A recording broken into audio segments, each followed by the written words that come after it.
আসসালামু আলাইকুম। জি বলেন। আপনি জানেন বাংলাদেশে আদমশুমারি শুরু হয়েছে, তো আপনার পরিবারের সদস্য সংখ্যা কয়জন সেটা আমরা গণনা করতে এসেছি। জি বলেন। জি, আপনার নামটা? দিনমজুর।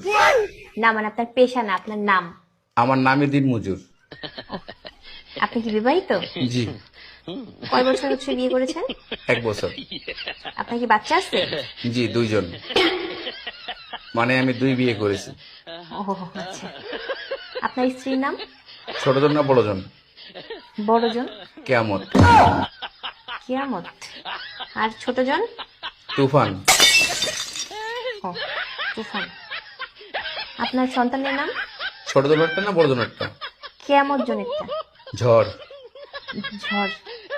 আর তুফানেরটা? সিডর। সিডর। জি, আপনার মূল্যবান সময় দেওয়ার জন্য আপনাকে ধন্যবাদ। আর লাগবে না? না না না, আর কিছু লাগবে না। আর কিছু লাগলে নিয়ে যান। না না, তাহলে ভিতরে এসে চা খেয়ে যান। এখানে বেশিক্ষণ থাকার সমস্যা আছে। না না না না, আর কিছুই লাগবে না। আপনাকে অসংখ্য ধন্যবাদ।